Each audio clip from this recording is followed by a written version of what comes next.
после една ваква ситуација, после еден ваков договор, логично е албанската опозиција да ги оспори резултатите уште пред да се одржат изборите. Знам дека Пршински може би не предвидува и ние да учествува во ваква техничка влада, меѓутоа сменете се многу политичките ситуации од 2016. Знаете, после 2016 имавме нова опозиција и доста силна опозиција која што освои многу мандати. Што гледа со нив, дали реално они можеби и имаат своите сомнежи за целокупниот изборен процес? Добро, една работа треба да знаете. Значи, овде се случува многу работи во делот на добивањето на техничката влада. Зоран Заев, Социјалдемократскиот сојуз, поприлично се испоти со бомбите и со сето тоа што беше јавно објавено за да ја добие техничката влада. И на крајот тоа заврши за периодот на изборите 2016 година. Ова продолжи заради доблеста наша, преговарајќи и обидувајќи се со најголемата опозициона партија да биде конструктивен фактор во делот на преговорите со Грција. За делот на уставните промени ние го стапивме карт бланш, верувајќи во самите вредности. И затоа остане ваквото законско решение. Секако право на опозицијата е како таа може да ги подели тие места за кои што да разговара и може да разговара за таквите места. Јас сум секогаш отворен секој да биде безбеден и секој да биде гарант за фери демократски избори, така навистина ќе ги осигураме граѓаните во исполнувањето на своето слободно право на избор, кое што исто така многу значајно, но верувам дека сега немаме веќе време нешто да промениме, освен тие места што се купно замислени, ако не се лажам, 5 двајца министри и 3 дополнителни заменици, можат опозицијата слободно да разговара во дел кругот меѓу себе како да ги распредели.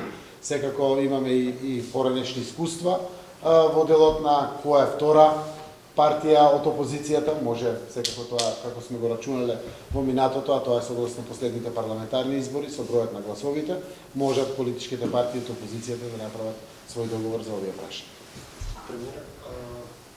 Лидерот на ДУИ денеска изјави дека ќе се почитува начелото на победник со победник. Дали тоа значи дека можеби ДУИ чувствува дека ВМРО би можела да победи на следните парламентарни избори и дали ова значи дека вие ги усогласивте ставовите во однос на Венецијанската комисија и законот за јазици? Не, формирана е работна група на основа на самите министерства. И логично работната група да почне, ќе дојде новиот премиер, па членот од кабинетот да го даде премиерот. Сега ако дадам јас, за неколку дена доаѓа новиот премиер, треба да го даде кабинетот. Но уште еднаш повтарам дека прво раководител на целата работа е Министерство за правда, учествува се секторот за европски прашања и подпредседателот на владата за европски прашања, учествува Министерство за надворешни работи и учествува представникот мојот кабинет. Секако тоа е кабинетот на премиерот. Сме во расчекор на формирање на влада, ќе дојде нов премиер и тогаш ќе се и правно формално формира работната група. Денеска навистина целосно исполнето зборуваше Рената Десковска за сите детали околу постапките кои што следуваат. Секој пат се што ќе донесеме одлука ние ќе споделиме со јавноста. А за тоа што чувствува ДУИ треба да прашате ДУИ. Јас знам што чувствувам согласно и последни истражувања, согласно последни анкети кои што се случува во државата, знам што очекувам да се случува во нашата земја. Знам се во што сме вложиле и знам се што сме ризикувале во минатиот период, не водејќи грижа само нарцисоидно или само бендисано за својот политички рейтинг и политичките ставови, за да можеме да очекуваме секако растење и изголемување на нашата поддршка. Како да ги гледате анализите, ВМРО ДПМН е замрзнат еден долг период, варира разочараноста кон власта, ние не сме сјајни, ние имаме своји грешки, не ги исполнивме веројатно сите очекувања према граѓаните, но 2,5 години бевме, ние немавме еден мандат од 4 години, но евидентни резултати има и таму каде што и задоволството не е до крај, како што е правниот систем на државата, например, има еклатантни успеси.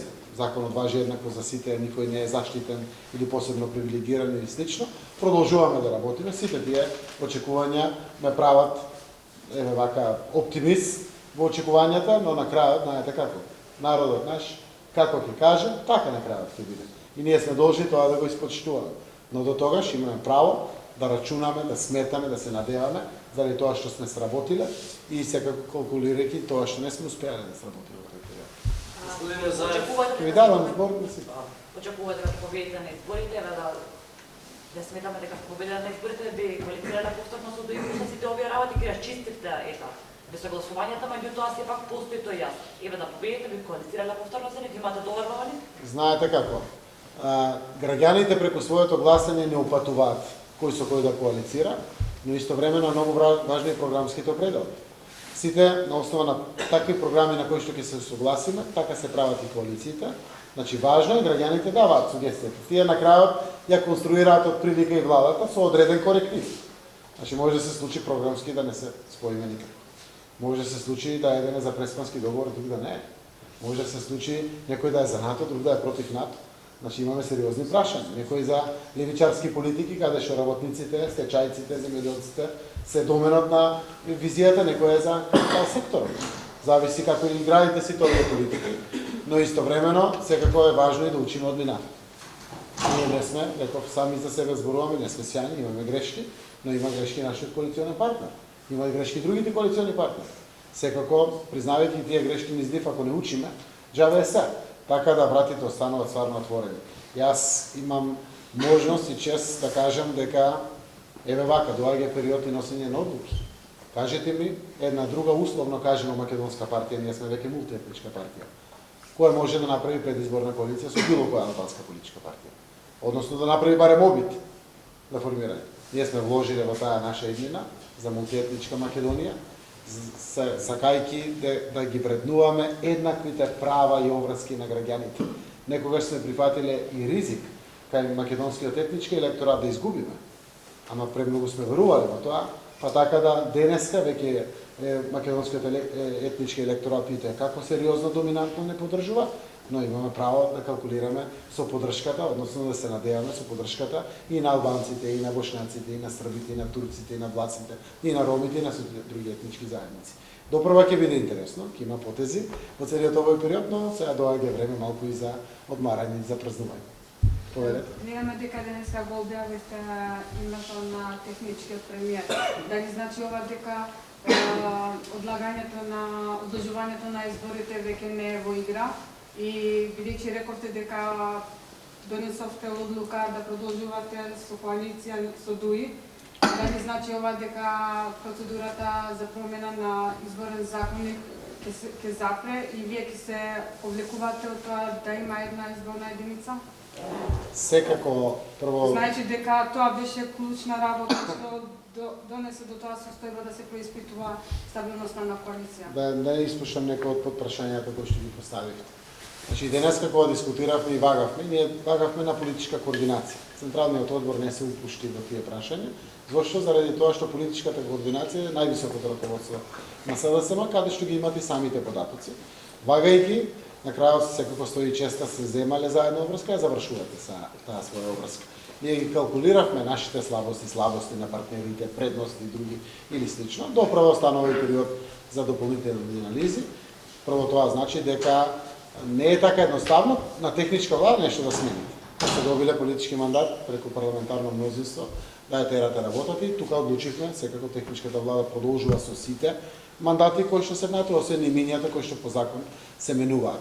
Вториот дел е секако изборот на председател на владата за време на преходниот период и пополнувањето на испразните места во владата за време на преходната влада, се нашата потврда за сериозност дека нема одлагање на изборите и тоа сме го потврдиле, бевме заедно, постигнавме договор, стоиме на тоа и рековме, освен ако некој се обиде да ги минира законите кои што живот значат за граѓаните.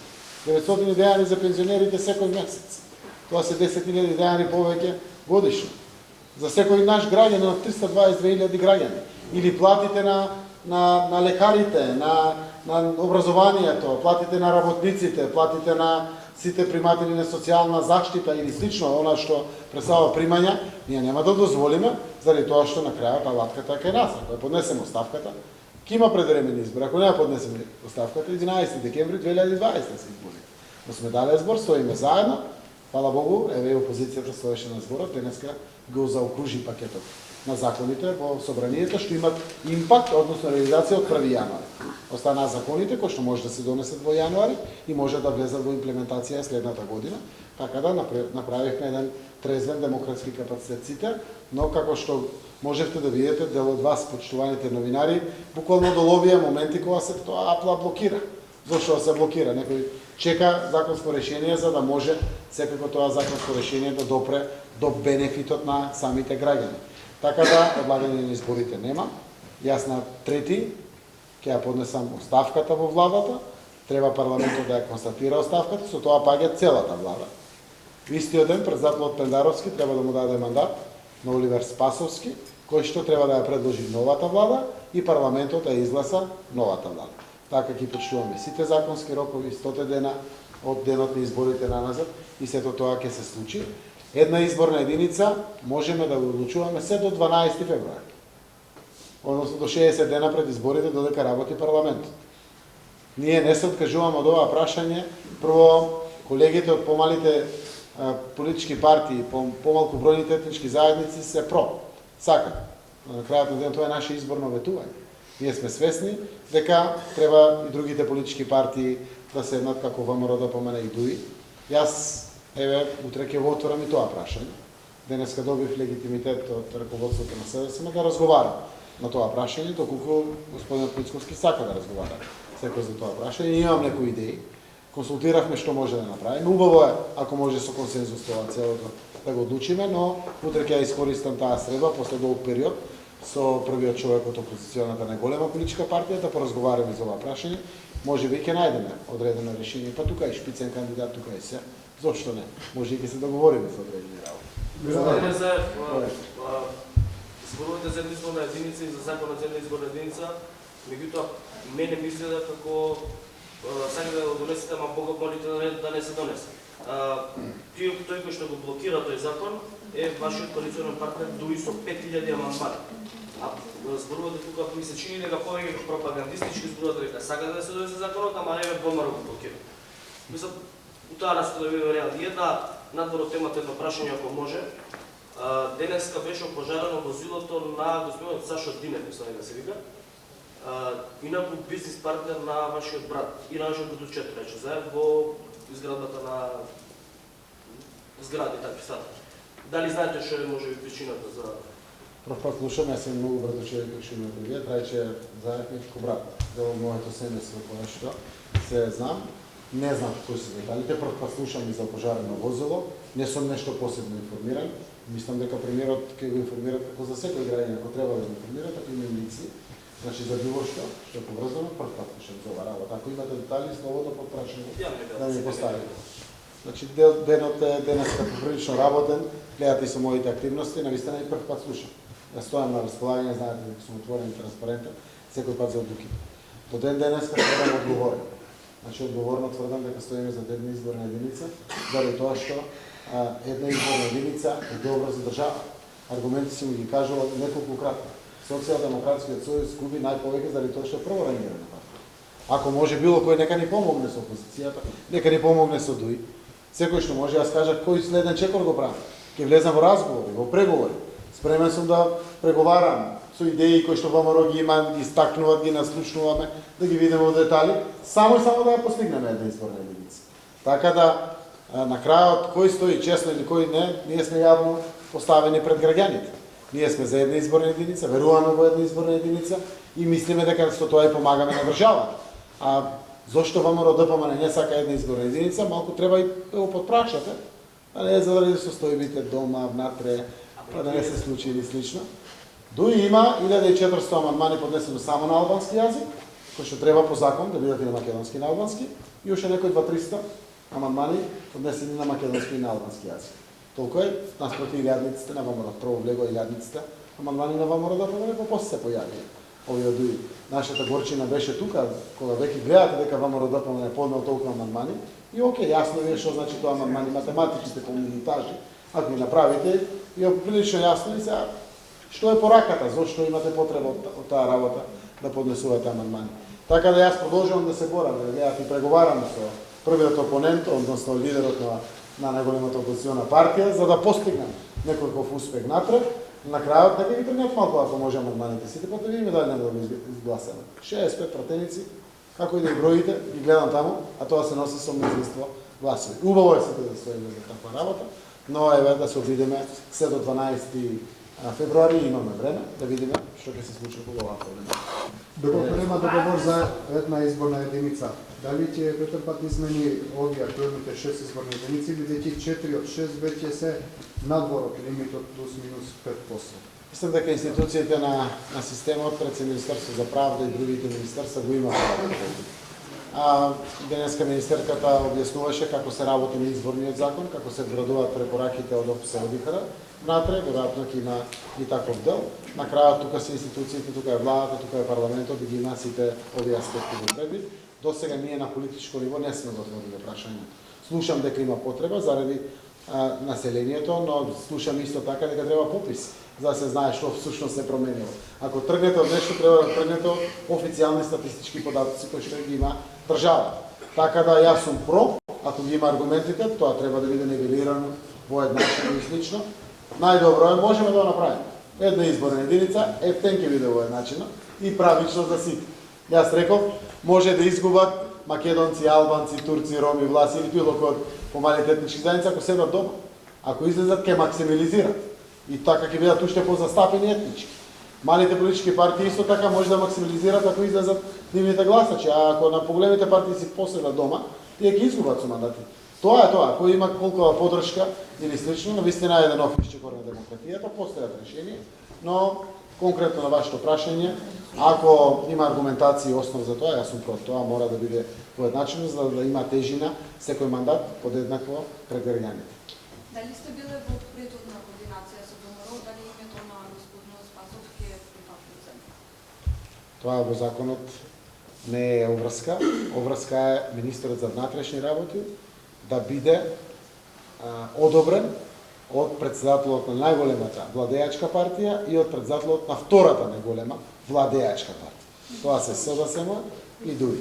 Така е тоа напишано. Не сме имале координација, заради тоа што и нема потреба да има ваков вид на координација. Јас денеска соопштувам за целата јавност, соопштувам и за господинот Мицковски, за да знае кој ќе биде новиот премиер. На крајот, секако тоа е кандидат за премиер. Парламентот го бира и таму мнозинството бира.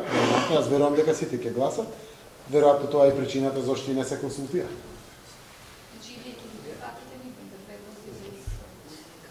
Јас имам своји принципи и критериуми за предлози, водејќи се пред се од правната држава и принципи досега поставени од Социјалдемократскиот сојуз, секако нема да ги соопштам јавно, утре ги поставам на маса.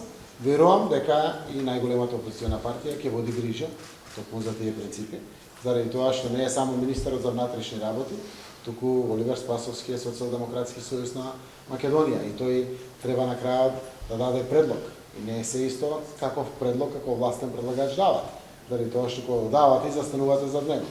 Немам намера да спорам, веројатно тие знаат како е најдобро за нив, како најдобро ќе ја извршат улогата, но секако не значи дека секој еден може да биде кандидат за министар или за дополнителен заменик министар. Господине Зелен, дали сметате дека преходната влада ќе функционира безпрекорно со оглед на минатите искуства што ги имавме во 2016 година со блокади, со вета меѓу замениците, меѓу министрите? Дали сметате дека можно да се блокираат одредени процеси во овој период? Знаете, ова Особено за клучни одлуки, нели во финансии, во економија. Јас мислам дека може и јас мислам дека нема да се повтори минатото. Од неколку причини. Првата причина е лошо да зборам за себе, но зависи многу од политичките влијателни играчи во државата. Се сметам дека не сум суетен, не сум нарцисоиден, не сум преокупиран сам со себе. И денеска тоа го кажах и на Централниот одбор, каде што присуствуваат доста министри, заменици министри, директори на јавни институции, прв во извршната власт е премиерот. Иерархијата да се почитува до крај. Јас имам нови задачи, се враќам во СДСМ да си работам политика и политичка партија, секако трети натаму. Таму треба да си биде иерархијата подредена онака како што треба и во фул пареа. Целосно се направи бустинг дополнително во овој период. Државата го направи. Зошто да се изгуби месец, недела или ден? Се е важно. Од таков еден аспект, прво мислам дека не може да се случи. Второ, голем дел од работите поprilično ги завршивме на време. Затоа сакавме на време да се донесе законските решенија. Значи и обезбедено е враќањето на кредитната линија, која што во јануари треба да се заврши, за да нема некој вета или слично. Комплексна игра опозицијата што се Сето тоа е навремено направено, обезбедено е, после доволни рокови, финансиски и ликвидна државата, веројатно сме можеле, заради тоа што сме ликвидни. И стварно солвентноста и ликвидноста на буџетот е на високо ниво и верувам дека сето тоа ќе го најдеме, ќе го решиме, ќе го реализираме во целиот овој период. Друго нема ни скриена намера дали на некој нешто ќе му смета или не. Затоа и верувам дека нема да дојде до пречки до такви работи. Верувам дека сите ќе се носат пред се одговорно, штитајќи со будното око правото на опозицијата да има контрола врз изборниот процес, а како да си преземе и одговорност за изборниот процес. Така и власта да си преземе одговорност при управувањето со целиот систем за време на изборите. Можеш да прашам? Така ли?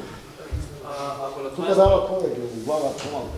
Помалку се дава ако на 22 април сте го пријавиле Катја Цанева за рекет, како тогаш и зошто ја поддржувате, ако сте знаеле што правила? Зашто по понатамошните месеци во цела мај, јуни, јули, август ја поддржувате да се продолжи СЕО, да се донесе закон за СЕО, а сега Катја Цанева вели дека треба да биде шефица на Обвинителство за организирана криминална корупција.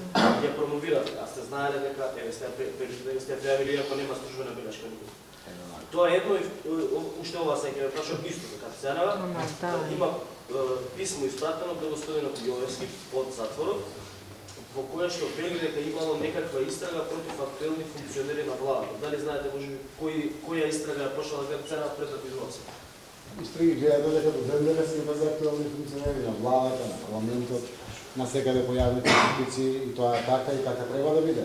Сите треба да бидат третирани пред законот, секој што има индиции треба да биде сериозно истражен, заради тоа што само така сме и нормална земја. На 22 април, кога го пријавив случај, јас го пријавив тоа што го видев. А тоа е тоа што беше објавено од Орце Камчев, односно предадено на јавното обвинителство во Орце Камчев. И тамо гледате Катица Јанева. Не ја гледате комуникацијата помеѓу Бок и 13-ка, Орце Камчев, сето тоа што се случувало, видеото кој што го гледате, не ја гледате. Не можете никој да го обвините претходно без прифлада. На крајот истрагата ги отвори моментите, па дојдовме до денешната состојана перцепција кој каде бил и каде постои индиција или можност да биде одговорен. Значи не сум се водел воопшто од никој да го чувам, да го скријам, да резервирам. Првата должност било пријави. Само уште еднаш напоменам, ако беше тоа до пред 2,5 години, до пред 3 години, ќе се случише да биде заштитена телевизијата која што е целосно по влада. Никој не смееше да чекне. Веројатно врхушката на власта ќе собереше парите. Камчев имаше да молчи, оти ќе види, тоа беше така. По тоа време, кога беше режим, и на крајот никој немаше да знае ништо. За сметка на тоа, премиерот го пријавил. Директно со сите сознанија кои што ми биле презентирани. Мене беше презентирано видеото и 4 разговори. Тие 4 разговори и видеото кои што ми беа презентирани, се доволен остав и вие да сте што ќе правите? Да го пријавите. На крајот се обидувавме дори дека треба да се достават документи таму. Како кој? Тоа е правна држава и тоа е европска држава.